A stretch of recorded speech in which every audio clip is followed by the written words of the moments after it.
So let me use that. Thank you for that note, Dr. Hyde, Mr. Jekyll, Dr. Hyde. Let me use that to pivot here.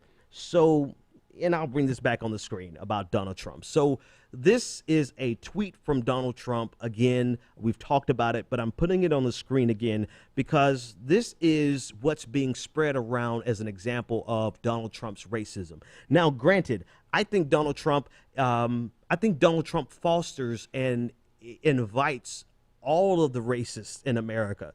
You know, the Klan supports him. The neo-Nazis support him. He gets all of the support of the racists in America. But when you think about his policies and the things that he talks about doing, he'll never get them done, ever. He's not going to deport. They're going to try. He would never get that passed. It's not like all of a sudden he's going to become king dictator that has full control and there's no checks and balances. It's not like the Supreme Court is going to go away. It's not like the Congress is going to go away. It's not like all of a sudden all the Republicans and all the Democrats are going to fall in line with a guy who wants to deport 11 million illegal immigrants, right? So, you know, but when he does things like this and he sends out tweets like this and he tweets out these images that are put together by racists, like genuine people who genuinely just hate you because of your skin color, then it becomes easy fodder and it opens the door for people like Hillary Clinton to sail in on the ease of his bigotry, on the sails of his bigotry and his hatred and his racism, without anyone holding Hillary Clinton accountable for her policies that have been detrimental to people of color. And it becomes a competition between someone who is a loudmouth racist in the people who support him and the things that he says, and a person who has policies and has historically had policies that have been detrimental to communities of color. Let me give you Donald Sterling, for example. The world didn't come down on the former owner of the LA Clippers because of the real things that he did that was racist, like housing discrimination lawsuits that he had. He still owned the Clippers. He still had everything. Nobody even knew who he was.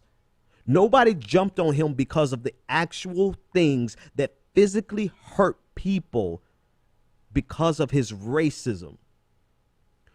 But they waited until they got some audio of him. And then all of a sudden, because he said he didn't want black people at his games, that became the crown jewel of what people used to say Donald Sterling was a racist. No, Donald Sterling was a racist years before he said that he didn't want black people at his games.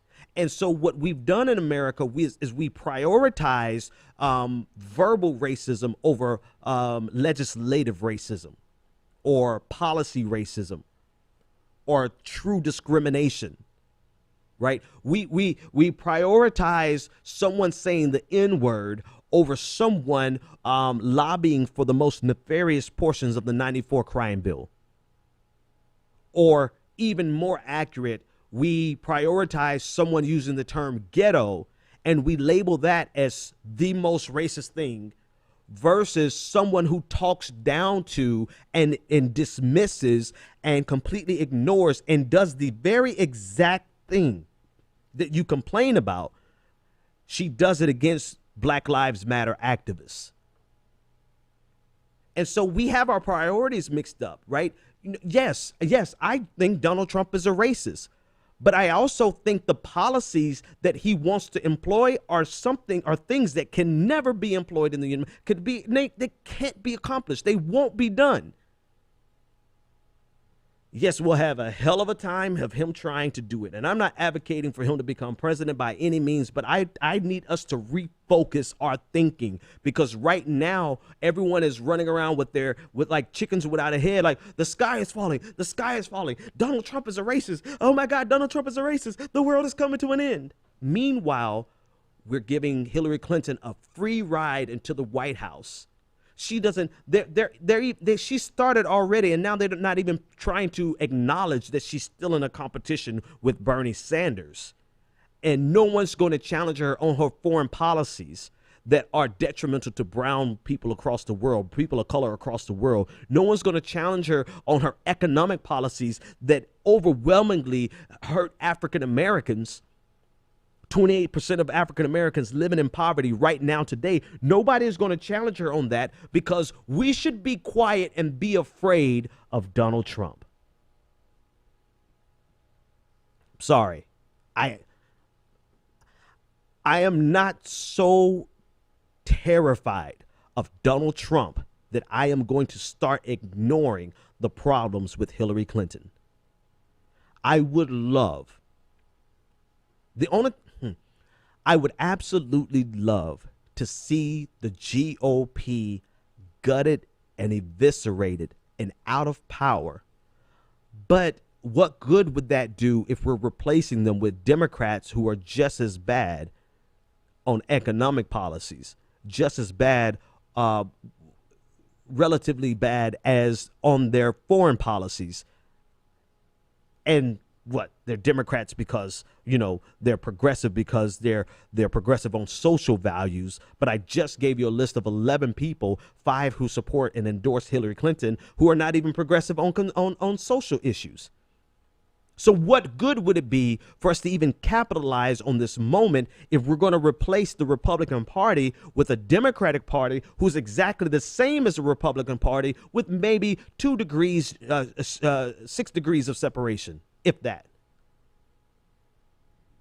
And that's what's happening with this. Oh, my God, Donald Trump is a racist. Yes, he's a racist. Now what?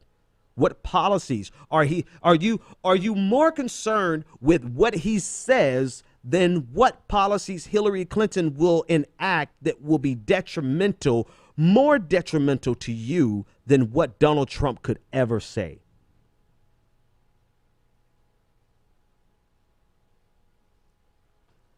That's the question. I'm not concerned about what's the saying? Sticks and stones may break my bones, but words will never hurt me. As simplistic and childish and fatuous as that is, policies have the ability to gut our communities even further. NAFTA, when it came through and gutted our factories and our warehouses and our industries, that disproportionately hurt African Americans. But we're sitting back here carrying the heir apparent of NAFTA and TPP on the wings of Donald Trump's racism. We're ushering her into the White House because he makes tweets like these and because his followers are rabid, racist ass trolls.